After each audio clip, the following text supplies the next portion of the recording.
अस्सलाम वालेकुम नाजरीन, मैं हूं आपका मेज़बान शामिर हुसैन और आप देख रहे हैं ज़िला शर्की का पहला कम्युनिटी चैनल शर्की 21 न्यूज़, ज़िला शर्की की आवाज़।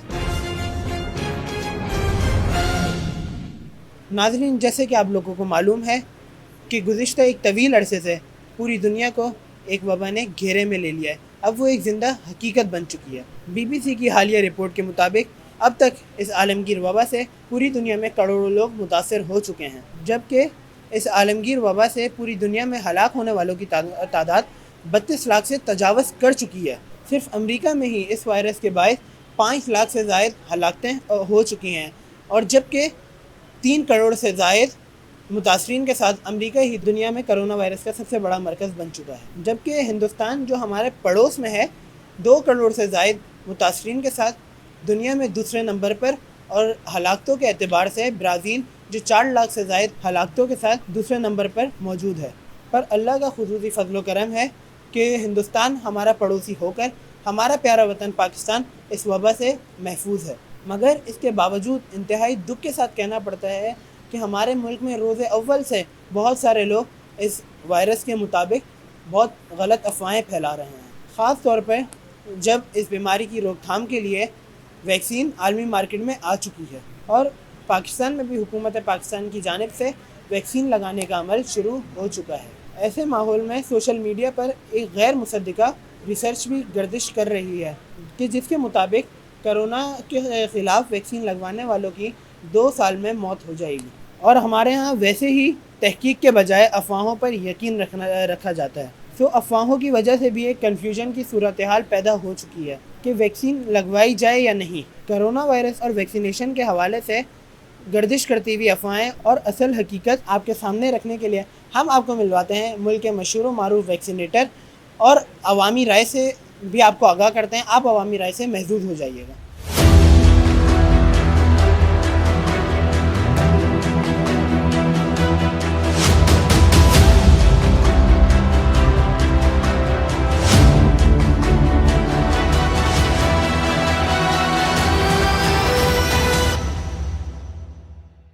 जी नाजरीन, इस वक्त हम मौजूद हैं मेन यूनिवर्सिटी रोड पर वाक़ सफारी पार्क के बिल्कुल सामने मॉडर्न सिंध गवर्नमेंट हॉस्पिटल के तहत कायम शुदा वैक्सीनेशन सेंटर में, और हम यहाँ जानते हैं कि वैक्सीनेशन के लिए प्रोसेस क्या है, आप अपनी रजिस्ट्रेशन कैसे करवा सकते हैं और यहाँ पे वैक्सीन करवाने वाले लोग आने के लिए क्या सहूलतें उनको फ़राहम की जाती हैं। तो हमारे साथ मौजूद हैं वैक्सीनेशन सेंटर के इंचार्ज मोहम्मद अरशद साहब। अस्सलाम वालेकुम अरशद साहब। वालेकुम सलाम। अरशद साहब, कैसे मिजाज है आपके? अल्हम्दुलिल्लाह जी, अल्लाह का शुक्र है। अरशद साहब, आप हमारे नाजरीन को बताएंगे कि जो लोग यहाँ पे वैक्सीनेशन के लिए आते हैं उनको क्या सहूलतें फ़राहम की जाती हैं और रजिस्ट्रेशन वगैरह आप अपनी कैसे करवा सकते हैं? आप हमारे नाजरीन को ज़रा तफसीलात बयान करेंगे? हमारे पास यहाँ पे रोज़ाना सुबह 9 बजे हमारा ये वैक्सीनेशन सेंटर खुल जाता है और यहाँ पे हम तकरीबन 550 से 600 लोगों को टोकन तकसीम करते हैं। और टोकन हम तकसीम करने का अमल इसलिए हमने रखा हुआ है ताकि एक तरतीब से जो है लोग आएँ और तरतीब से जो है हम लोगों को वैक्सीन करवा सकें। तो 9 बजे हमारी वैक्सीन शुरू होती है, 9 बजे हम वैक्सीन अपना टोकन देना शुरू करते हैं और 9:30 बजे हमारे पास वैक्सीनेशन का अमला आता है और उसके बाद हम जो है वो वैक्सीन लगाना शुरू करते हैं। तो ये अगर दिखा सकें हमारे नाजरीन को, तो ये पीछे हमारे पास वेटिंग एरिया है। यहाँ पे जितने भी लोग आते हैं 300, 350, 400 के लगभग जो लोग आते हैं वो यहाँ पे आके वेट करते हैं और फिर अपनी बारी का इंतज़ार करते हैं। तो हम 1 से 10 नंबर तक अनाउंस करते हैं और उन लोगों को अंदर, ये हमारा वैक्सीनेशन सेंटर है, यहाँ पे अंदर वैक्सीनेटर हमारे बैठे होते हैं, डॉक्टर साहब सारे जितने भी हैं अमला वो यहीं पे होता है और यहाँ से फिर जो है वो तरतीब वाइज उनको लगना शुरू हो जाता है।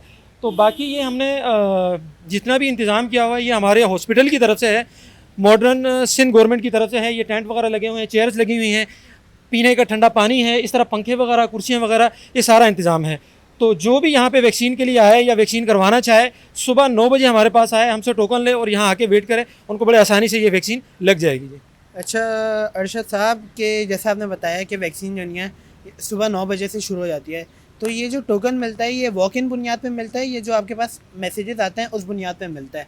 नहीं, टोकन हम ओवरऑल जो भी हमारे पास आता है हम उसको टोकन दे देते हैं, चाहे वोकन पे हो या चाहे ना हो, क्योंकि हमारे पास एक सिस्टम है, हम हर किसी को टोकन देते हैं और टोकन देने के बाद हम उसको अंदर बिठा देते हैं, ठीक है जी। और उसके बाद फिर जो है हमारी वैक्सीनेशन सेंटर के अंदर जिस तरह हम लाउडली बुलाते हैं लोगों को, 1 से 10 तक जो हमारे लोग हैं और वो फिर वैक्सीन लगाना शुरू कर देते हैं। इसके अंदर जो बहुत ज़्यादा अवर एज के लोग हैं, जो हमारे बुजुर्ग हैं, उनको हम देखते हैं कि वो बहुत ज़्यादा लेट आए हैं और उनका नंबर बहुत ज़्यादा लेट है और उनको बहुत ज़्यादा लंबा इंतज़ार करना पड़ेगा, तो फिर हम उनको जो है बगैर टोकन के ही उनको वैक्सीन लगा देते हैं।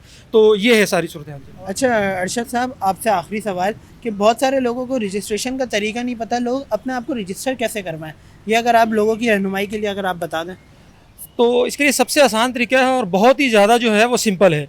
आप अपने मोबाइल से 1166 के ऊपर अपना NIC नंबर टेक्स्ट कर दें और उसको 1166 के ऊपर भेज दें आप, तो उसको उसके फ़ौरन बाद यानी 2 मिनट 4 मिनट के बाद आपको आपका जो कोड नंबर है एक जो नादरा की तरफ से मिलता है वो आपके पास आ जाता है और आप रजिस्टर हो जाते हैं हमारे पास।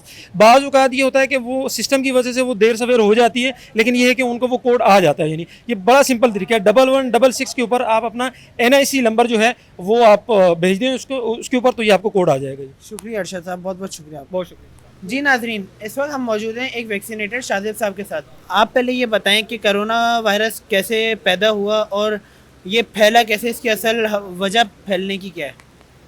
सर देखें, जब कोरोना वायरस स्टार्ट हुआ तो वुहान सिटी से हुआ, चाइना से, ठीक है।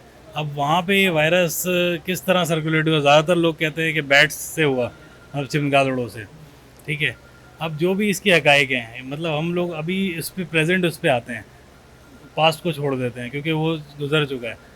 अब मसला ये है कि लोग अभी भी एहतियात नहीं कर रहे हैं। यहाँ पे जो हमारे लोग हैं, अक्सर जैसे लॉकडाउन की सिचुएशन होती है, कुछ भी होती है, तो लोग उसको फॉलो नहीं करते हैं, जिसकी वजह से ये मज़ीद फैलता जा रहा है। आपने अभी हमारे पड़ोसी मुल्क की सिचुएशन भी देखी, इंडिया की, वहाँ क्या बुरा हाल हुआ है। तो आपको क्या लगता है आइंदा आने वाले मुस्तकबिल में कोरोना वायरस जैसे या इससे ज़्यादा ख़तरनाक वायरस के पैदा होने का ख़दशा है या नहीं है?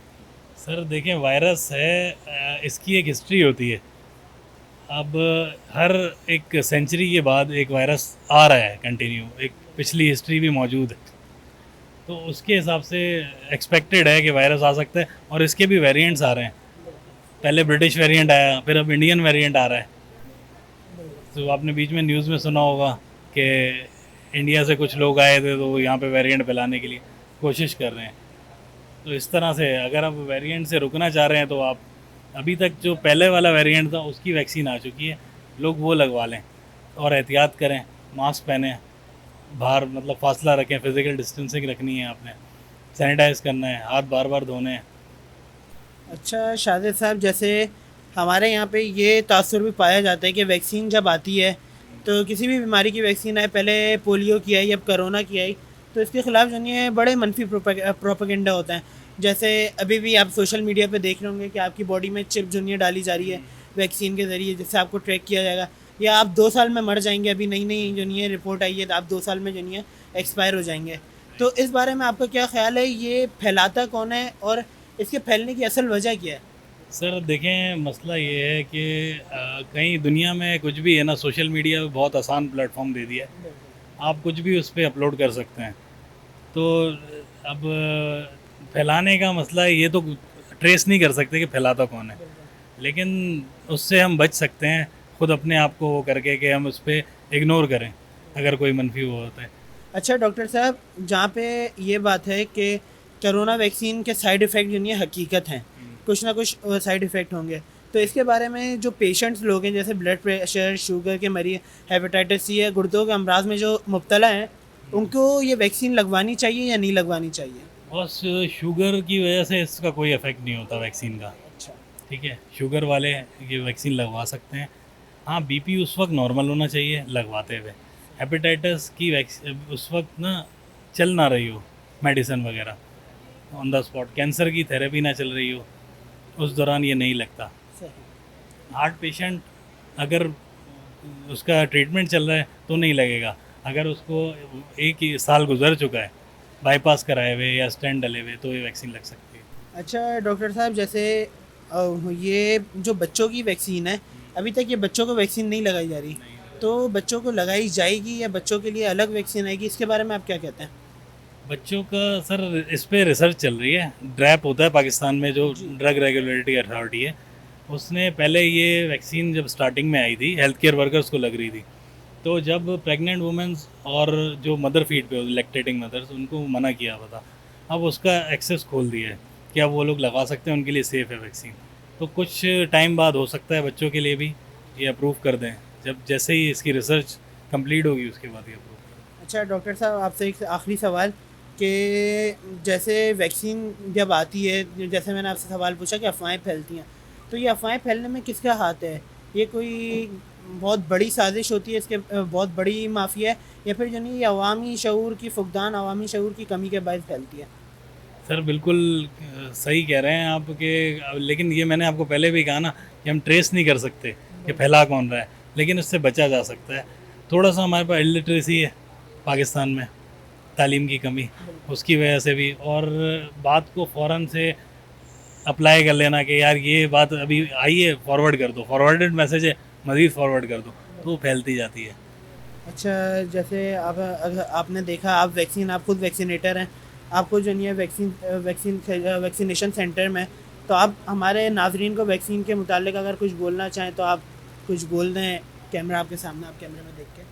वैक्सीन के मुतालिक ये है कि देखें, वैक्सीन एक इस वायरस से बचाव के लिए है, ठीक है। ये फिर एक सुन्नत भी है कि इलाज कराना चाहिए। अब एक चीज़ का इलाज मौजूद है, दुनिया में आ गया है, तो आप लाजमी इसको करा लें तो बेहतर है। नहीं कराना चाहते तो ज़बरदस्ती तो नहीं है इस पर, लेकिन करा लेंगे। उसके वैक्सीन लगाने के बाद भी एहतियात ज़रूरी होती है। शुक्रिया शाजिब साहब, आपने अपना कीमती वक्त हमें दिया, हम आपके मशकूर हैं।